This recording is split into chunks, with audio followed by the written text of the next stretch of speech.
Bonjour, nous allons voir ici aujourd'hui les filtres. Donc tout d'abord je voulais vous montrer la différence entre les filtres dans Excel 2003 et les filtres avec Excel 2007. Tout d'abord le premier fichier, on a une base de données bête et méchante. On va créer un filtre uniquement sur les en-têtes pour pouvoir sélectionner les informations qui nous intéressent. Pour cela je vais dans Données, Filtrer, Filtre automatique.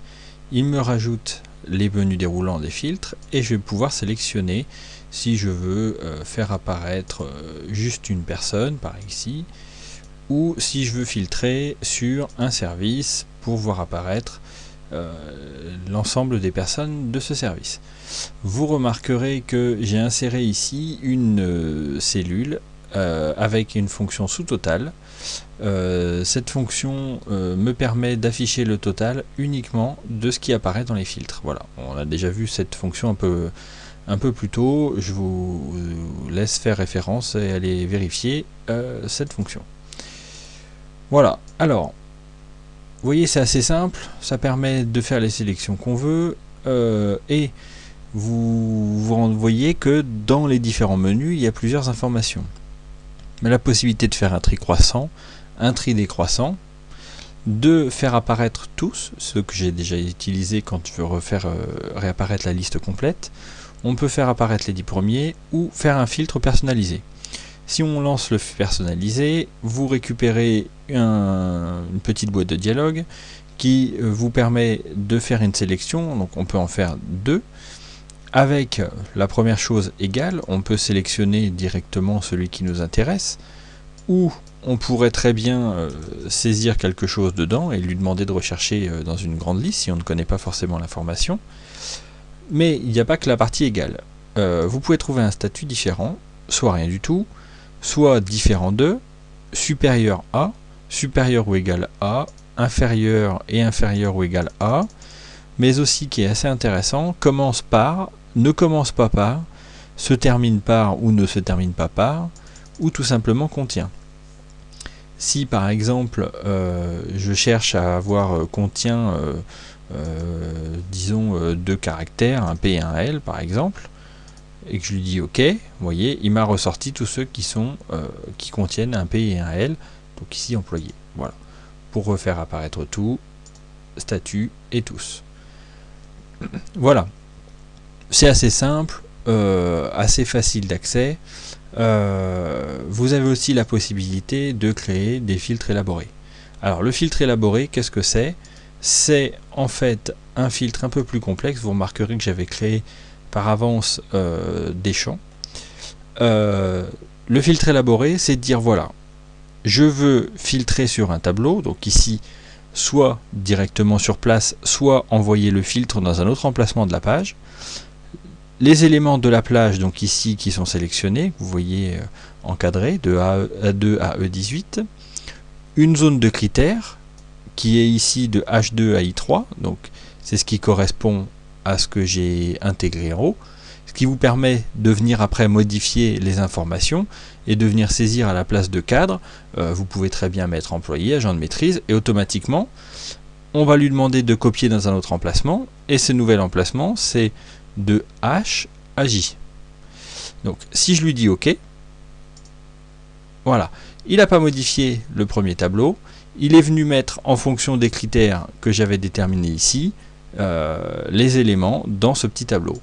Donc si ici je change et que je mets employé et que je relance mon filtre élaboré, voilà, copier, il est venu et il fait la modification. Voilà, donc ça c'est sur la version 2003, assez simple au demeurant. Dans la version 2007, c'est relativement similaire, mais un petit peu plus compliqué, et enfin, pas compliqué, mais un peu plus complexe, et avec un peu plus d'éléments. Alors, on retrouve le même type de tableau, vous voyez, j'ai pas réinventé l'eau chaude. On va créer un filtre, et pour cela, nous allons dans l'onglet Données, où vous retrouvez la petite partie trier et filtrer. On retrouve donc le même principe, on sélectionne les en-têtes, on clique sur filtrer, et il nous crée les menus déroulants de filtre. vous allez voir que les menus sont légèrement différents. Voilà, on retrouve l'information trier croissant décroissant. On retrouve la sélection qu'on avait vue tout à l'heure pour sélectionner tel ou tel type ou choix dans la liste. La seule chose, c'est qu'ici, ça se caractérise par des cases à cocher. Ce qui fait que si vous voulez que sélectionner cadre, vous désélectionnez tout et vous sélectionnez cadre. Et seulement à ce moment-là, vous verrez apparaître le filtre. La petite nouveauté aussi, c'est que avant, dans la version 2003, la petite flèche du menu déroulant passait du noir au bleu pour pouvoir identifier la colonne sur laquelle était fait un filtre. C'est pas forcément évident quand vous avez un grand tableau avec beaucoup de filtres et que vous avez fait plusieurs filtres à l'intérieur pour pouvoir trouver lequel est le bon.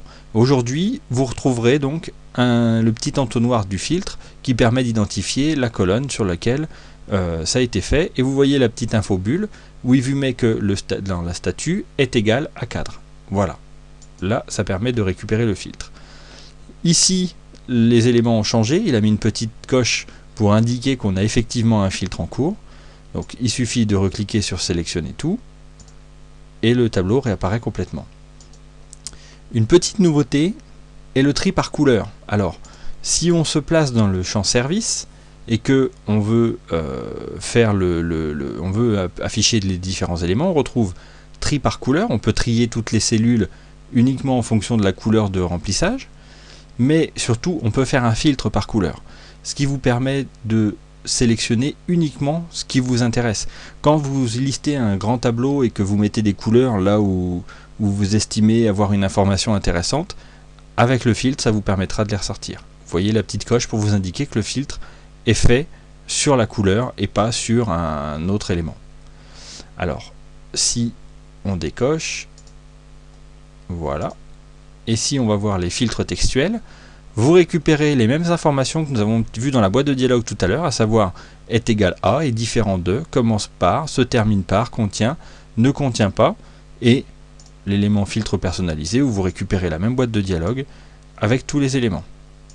Voilà, de ce côté-là, rien de nouveau, si ce n'est effectivement les différents types de sélection, les tris qui sont un petit peu plus puissants parce qu'ils intègrent les couleurs, et on va dire la sélection de cases à cocher qui diffère légèrement, mais qui permet peut-être de mieux maîtriser ce qu'on veut. Par exemple, on pourrait très bien faire un tri multiple directement en sélectionnant, ce qui n'était pas le cas dans la version 2003. Il fallait systématiquement passer par un filtre un peu plus compliqué, un filtre textuel, est égal à, et en sélectionner deux. Voilà. Alors, vous pouvez aussi annuler, ce qui permet, vous voyez, pour valider, j'ai fait OK ou annuler. Si vous annulez, ça permet de sortir directement. Voilà. Les filtres élaborés existent aussi, s'affichent un peu différemment. Filtre avancé, vous récupérez exactement le même menu. Copier vers un emplacement, vous voyez, c'est les mêmes critères, les mêmes cases. Si je sélectionne et que je fais OK, le filtre fonctionne de la même façon. Voilà. Rien de nouveau là-dessus. Peut-être à noter, tout à l'heure, je ne vous ai pas présenté l'information extraction sans doublon, qui vous permet, quand vous avez plusieurs doubles dans les listes, bien évidemment d'extraire sans les doublons. Voilà, ça a une petite option qui a des fois son intérêt. Voilà, écoutez, vous en savez un petit peu plus maintenant sur les filtres. Écoutez, vous n'avez plus qu'à essayer. Certains d'entre vous l'utilisent déjà, mais peut-être ne connaissaient pas à 100% la manière d'utiliser les filtres élaborés. C'est maintenant chose faite. Bon courage et bon filtre.